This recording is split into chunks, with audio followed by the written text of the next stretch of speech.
grad transfer. And then you got a bunch of unknowns, a bunch of guys coming back from injuries, and some talented underclassmen that you're like, okay, Sam Brooks Jr., I liked what I saw there. Avery Huff, we hear so many good things about. But again, the success that you have in college, the reason Ohio State and all the great teams in college football, Alabama, LSU, Clemson, the reason they're up there every single year is because of the depth. And that's a position that when you look at the defense right off the bat, I think you say to yourself, where are the linebackers? Where are the guys that are going to be the center of this defense for Manny Diaz? And you need to recruit there well. Yeah, so those are all the position groups that we've combed over those with a fine tooth comb. Just I'm worried about them too. Two other positions that I'm really worried about. One of them is at corner. I'm worried about depth and bodies and talent. And then Marsh and I were talking before we started recording. Defensive tackle, I think, is a position without a lot of depth that is kind of getting overlooked by the fan base. I think, because of our edge rushers, people are a little overconfident with the interior of that defensive line. Yeah, there's no question. I mean, they got 6 scholarship defensive tackles right now. And two of those guys are you got Jonathan Ford, who's a senior, who will be gone after next year, and then Nesta Silvera, who ideally, if he comes out and turns into the Nesta Silvera that you thought he would out of high school, there's probably a good chance if he has a great year this year that he's gone. So one thing I will say about the defensive tackle position is you do have a really good, talented, group of freshmen that these guys have been raving about, in terms of what they did on the scout team last year. Jared Harrison Hunt, Jason Blissett, Jalar Hawley. I know one of those 3 guys, I guess, was moved a little bit to defensive end. But again, he's a big body type that you could always move inside if you needed to. But you're right. I mean, the front 7, that's really been the strength of Manny Diaz's defense throughout all this time.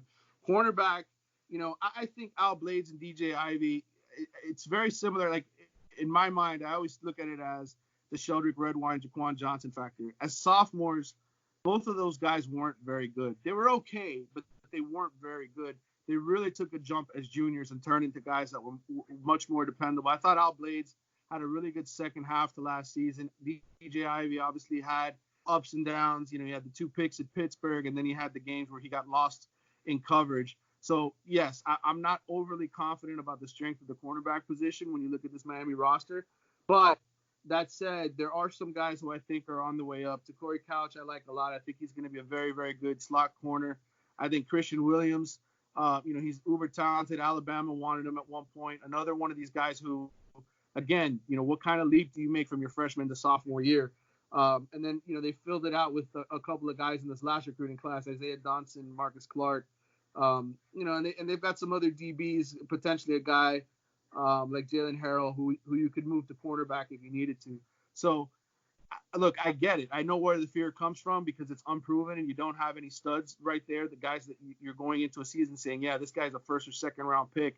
And you need a few of those guys to really be successful as a pass defense in today's game. But I would say I think Mike Rumph is a very good developer of talent.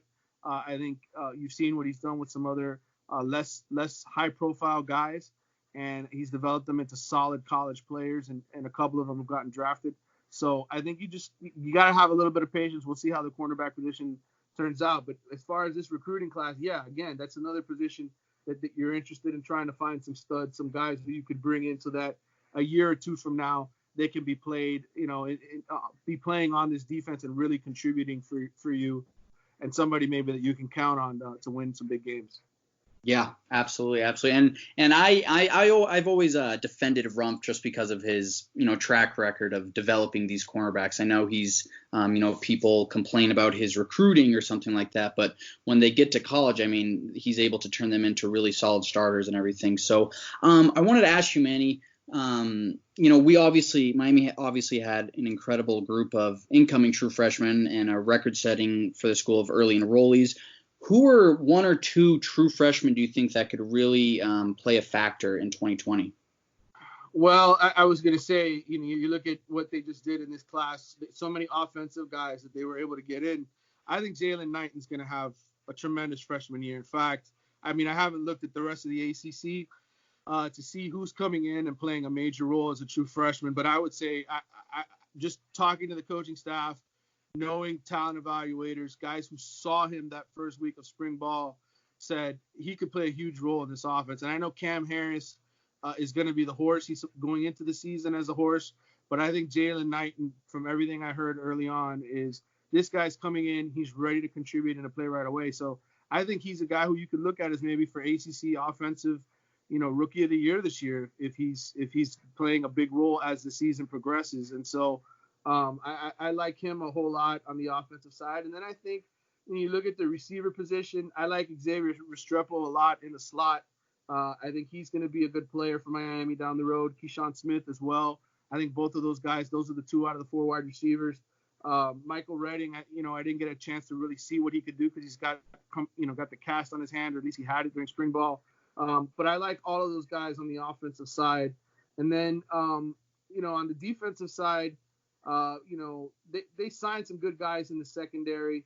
I don't know that I have a favorite yet on the defensive side in terms of the recruits, but certainly guys that I'm interested in watching. Chance Williams, I've heard so many great things about in terms of just his development over time, over the years. I'm not talking about just in the offseason. He's obviously coming back from injury, but I'm talking about from where he was as a freshman in high school to where he is now and how much more upside he has. And I think he's very uniquely driven. So he's a guy I'll be watching. As far as once football comes back, I want to see what kind of skills he can show at this level once he's going against studs, different studs every single week. He certainly did in high school practicing against Jalen Rivers, and I think that's going to help him maybe excel a little quicker at this level. The fact that he went up against a guy who's arguably just as talented as he is on the opposite side of the line.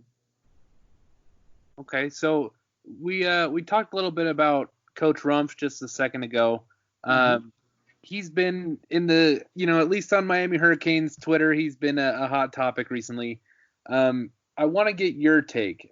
So it's easy to see his recruiting downfalls, but it's also easy to see his role in the development of players. I mean, Michael Jackson was in my opinion not a great player when he first got here, and ended his career as a very, very good corner.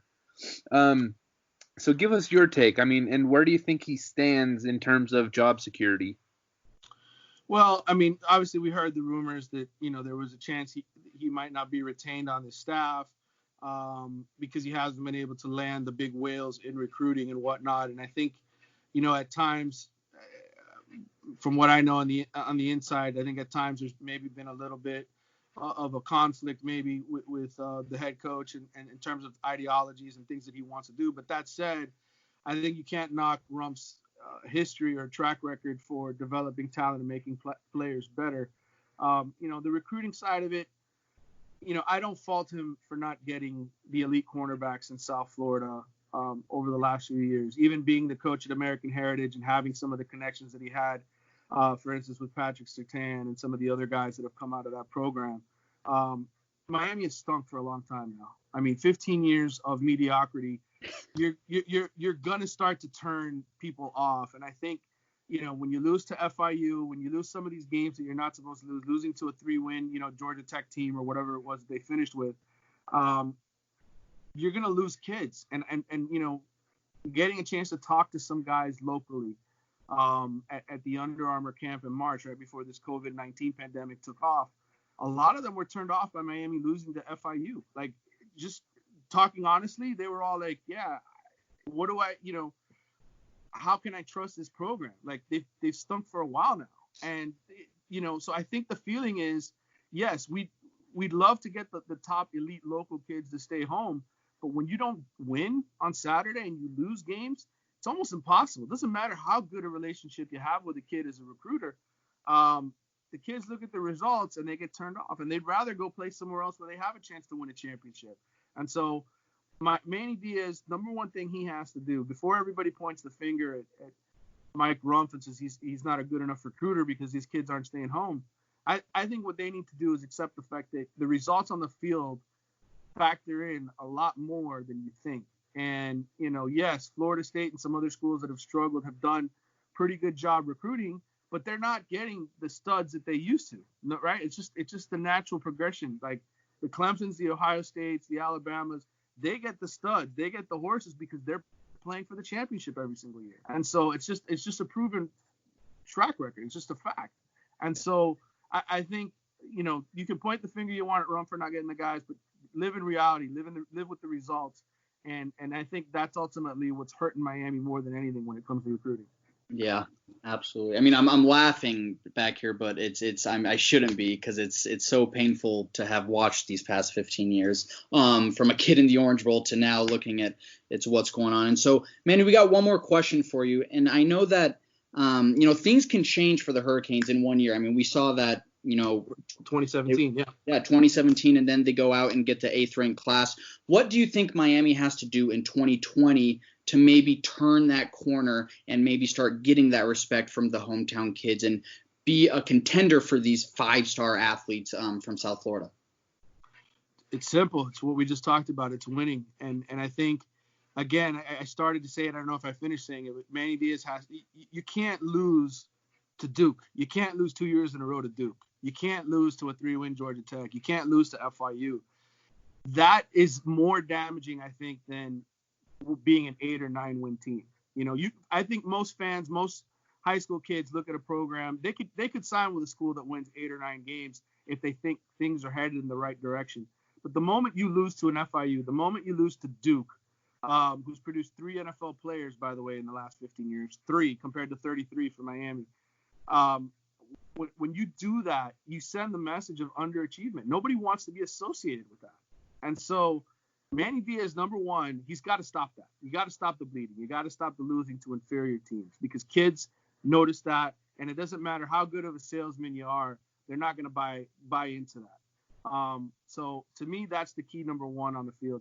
And then I think number two, which I think they have addressed, is they beefed up the recruiting department, and they brought in some guys who now, with Edwin Pata and DeMarcus Van Dyke and Coach Cooney, letting them run the recruiting department in terms of they're the guys who build these and develop these relationships with the prospects. The fact that you have local guys, that's going to help you with the local recruits. You think about it, and I did a big story on this back in March, a 2-part series, talking to those guys.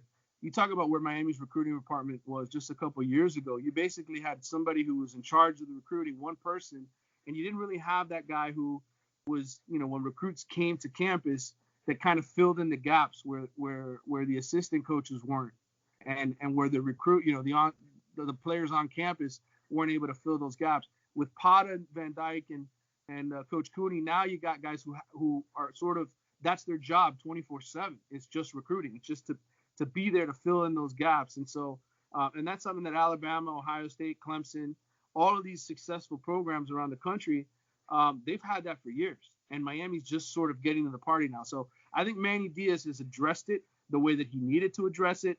Now he's got to win on the field to be able to back up the words off the field. Yeah, absolutely, man. Absolutely. Perfectly said. Well, Manny, thank you so very much for coming on, brother. It's always nice talking to you, and love to have you on again, and you and your family stay safe out there. You too, man. Take care, and thanks for having me on. All right, brother. Thanks, Manny. Stay up. No problem, guys. Take care. Cool, man. I'm pumped about this this upcoming recruiting class and season. I think it really depends a lot on how we do, win, loss, and nervous, but I'm excited. Yeah, Manny knows his stuff, man. Yeah. I mean, he's been, like you said, he's been covering, I think he started covering high school football in South Florida since 95, and wow. He knows, he's seen what, he saw Miami when they were down and, build back up, and so he's definitely a good guy to talk to, and it's really interesting to think about, the strides that Miami's making in that recruiting department. That got me fired up. That got me really excited. Yeah. Oh, same, man. We need to get Manny on more often. Yeah, absolutely. And something else I thought of, and because I've always been more of a Rumpf guy, and we'll get Cole Perry on here in a second, but I just wanted to make this point that, like, if you look at our pass defense, like our pass coverage defense since Rumpf took over. I mean, it's been like number 2 in the country